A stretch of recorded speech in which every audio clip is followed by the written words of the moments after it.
नवीन कांबळे.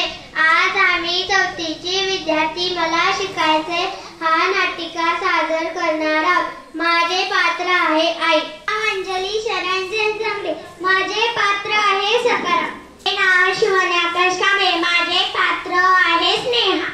सुराली प्रकाश कांबळे. माझे पात्र आहे स्नेहाची मैत्रीण बबली. भुजळ इगलकुमार लिवे. माझे पात्र आहे मुख्याध्यापिका. गौतमी निर्मलकुमार लिवे. माझे पात्र आहे गावाचा सरपंच. खानदेशातील एक छोटे गाव होते. त्या गावात सकाराम व त्याचे कुटुंब राहत होते. सकारामच्या पत्नीचे नाव सुलभा होते. ते दोघे उन्हातान्हात मजुरी काम करायचे. सुलभाला एक मुलगी होती. तिचे नाव स्नेहा होते. स्नेहाला एक छोटा भाऊ होता. त्याचे नाव पिंटू होते. पिंटूत पहिलीत जाणार होता. स्नेहाचं शिक्षण 4थी पर्यंत झालं होतं.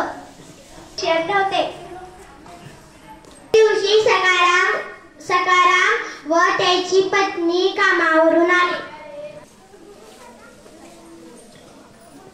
पिंटू ओट्यावर खेळत होता, पण स्नेहा कुठे दिसत नव्हती. स्नेहा काय झालं? वर्गामधल्या बबलीनं 5वीमा नाव टाकले. म्हणा बी 5वीमा नाव टाकायचं. माय मला पुढे शिका न शे माले शिकू द्या न. सकाराम हातपाय धुवून घरात आला. स्नेहा तुले 4थीला पुढे शिक्षण काय करशील? तुले परगावी कसे धाडू? एसटीमा ये जा करणी.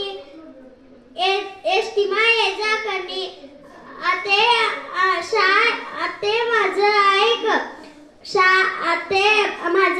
शाळा बंद कर. घरी धाकले भाऊले सांभाळशील. ओ माय दादाले सांग ना, मला शिकू द्या ना. स्नेहा पुन्हा एकदा रडायची. नवऱ्याला कसं समजावं हेच मला कळेना.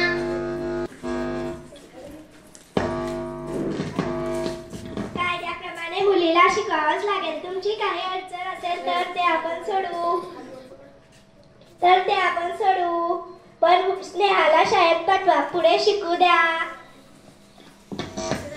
सखारा भाऊ तुमची लेक हुशार आहे. तिला स्वावलंबी बनू द्या. तिने शिष्यवृत्ती परीक्षा दिली आहे. तिला पुढे शिकवावा.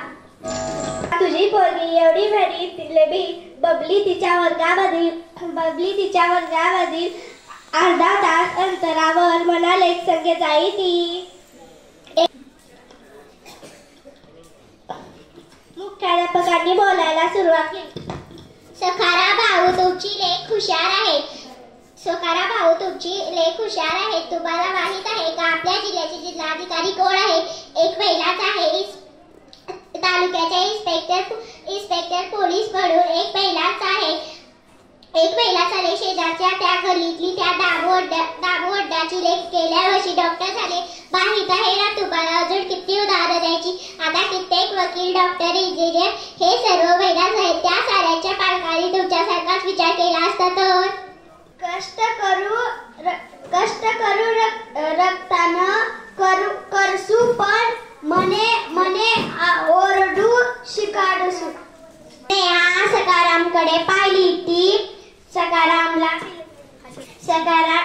स्नेहाचा चेहरा आनंदात फुलला होता.